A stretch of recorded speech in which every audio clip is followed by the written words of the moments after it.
जय भोलेनाथ की दोस्तों। केदारनाथ धाम में आने वाले जो श्रद्धालु है उनकी संख्या धीरे धीरे करके बढ़ रही है और केदारनाथ धाम में आने वाले दिनों में किस प्रकार से यात्रा चलेगी उसकी संपूर्ण जानकारी आपको देते रहेंगे। और दोस्तों फिलहाल केदारनाथ धाम में आने वाले जो श्रद्धालु हैं उनकी संख्या धीरे धीरे करके बढ़ रही है। और दोस्तों हमारे बहुत सारे दोस्तों के कमेंट आ रहे थे, जैसे मैंने आपको कल बताया था कि भाई अगर गर्भगृह में दर्शन बंद हो जाएंगे उसके बाद में हम गर्भगृह में किस प्रकार से दर्शन कर पाएंगे। तो दोस्तों आप जब केदारनाथ धाम में 10,000 क्रॉस कर जाती है, यहाँ का जो भीड़ होती है, उसके बाद में गर्भगृह के दर्शन बंद हो जाते हैं। उसके बाद में भी अगर आपको गर्भगृह में जाकर महादेव के दर्शन करने हैं तो दोस्तों उसके लिए भी होता है। अगर आप दर्शन करना चाहते हैं तो केदारनाथ धाम में दोस्तों आपको एक रसीद कटवानी होती है जिसका पैसा गवर्नमेंट को जाता है। 2100 रुपए में आपको रसीद कटवानी होती है। उसके बाद में आपको वीआईपी टिकट मिल जाती है। वीआईपी टोकन लेकर आप गर्भगृह में जाकर महादेव के दर्शन कर सकते हैं।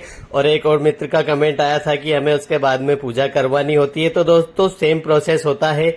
आप केदारनाथ धाम में आइए और आप यहाँ पे नाइट स्टे करेंगे। सुबह उठकर आप रात में ही अपनी टिकट ले लीजिए।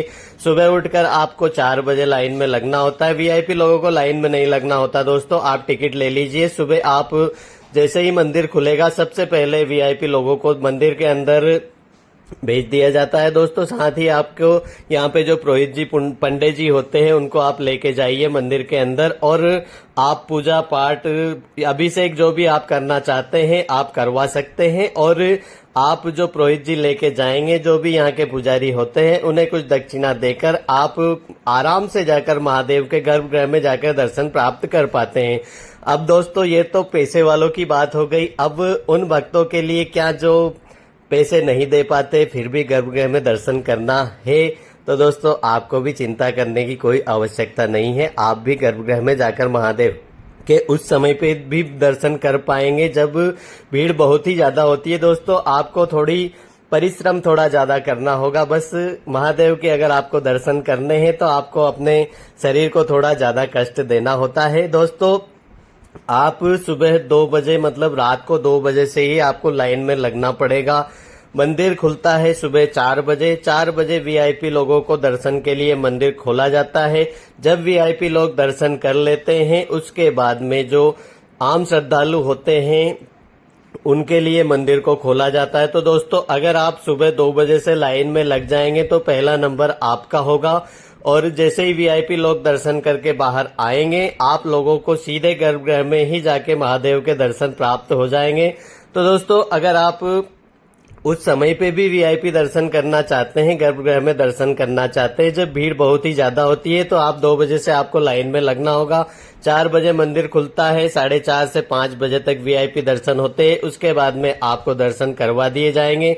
अब दोस्तों बात करते हैं केदारनाथ धाम में फिलहाल मौसम कैसा है। तो दोस्तों कल केदारनाथ धाम में एक बहुत ही बड़ा ग्लेशियर टूट के गिरा था, जिसके कारण ऐसा बताया जा रहा है कि बहुत ही ज्यादा माहौल यहाँ पे गड़बड़ा गया। दोस्तों ऐसा कुछ भी नहीं हुआ है। मंदिर से बहुत ही पीछे एक बहुत ही बड़ा ग्लेशियर टूटा था, जो कि एक आम प्रक्रिया होती है दोस्तों। जब पहाड़ों पे बर्फ जमती है, जब स्नोफॉल होती है, जब नीचे बारिश होती है, उस समय पे भी आप जो पीछे ये पहाड़ी देख रहे हैं यहाँ पे स्नोफॉल ही होती है और यहाँ पे लगातार बर्फबारी होती रहती है।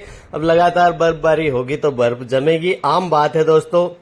अभी आप ये ऊपर जो बड़े बड़े जो ग्लेशियर देख रहे हैं ये दोस्तों ये भी टूटेगा, आज नहीं तो कल ये भी नीचे आएगा। जब दोस्तों पिछले कई दिनों से यहाँ पे धूप बहुत ही कम निकल रही थी और पिछले 6-7 दिनों से केदारनाथ धाम में अच्छी खासी धूप निकल रही है, तो दोस्तों स्वाभाविक है कि जो बर्फ होती है वह धूप के कारण पिघलती है। अब धूप के कारण अगर बर्फ पिघलेगी तो जाएगी कहाँ, ऊपर तो जाएगी नहीं, नीचे ही आएगी। अब एकदम से जब स्नो पिघलती है धूप के कारण तो वह पूरा का पूरा एक आप मान के चलिए कि 100-200 फीट का एक छोटा सा बर्फ का पहाड़ होता है, वह टूट के नीचे आ जाता है, जिससे बहुत ही ज्यादा टेंशन मतलब बहुत ही ज्यादा बड़ा चढ़ा कर कोई बात करने वाली कोई बात होती नहीं है उसमें दोस्तों। जब ग्लेशियर ऊपर होता है, धूप निकलती है तो वो नीचे आ जाता है, उसमें कोई दोस्तों ये बहुत ही पीछे हुआ था और इसके कारण किसी भी यात्री को कोई परेशानी उठाने की, कोई टेंशन लेने की कोई बात होती नहीं है दोस्तों। केदारनाथ धाम में यह एक आम प्रक्रिया होती है, जहां पे भी जिन भी पहाड़ों पर स्नोफॉल होती है वहां पे एक ग्लेशियर टूटना एक आम बात होती है और टूटेगा ही सही, वो तो बर्फ जम रही है तो नीचे आएगा कहाँ, ऊपर तो जाएगा नहीं। अब दोस्तों बात करते हैं केदारनाथ धाम में आने वाले दिनों में कैसे यात्रा चलेगी। तो दोस्तों जिस प्रकार से भी केदारनाथ धाम में आने वाले दिनों में यात्रा चलेगी उसकी संपूर्ण जानकारी हम आपको देते रहेंगे। और आपका कोई कमेंट हो, आपके मन में अगर कोई सवाल हो तो आप हमें कमेंट करके पूछ सकते हैं दोस्तों। सभी सवालों के जवाब हम कोशिश करेंगे आपको देने की। मिलते हैं कल दोस्तों एक नई वीडियो के साथ में। जब तक के लिए जय भोले भंडारी, हर हर महादेव, जय श्री केदार।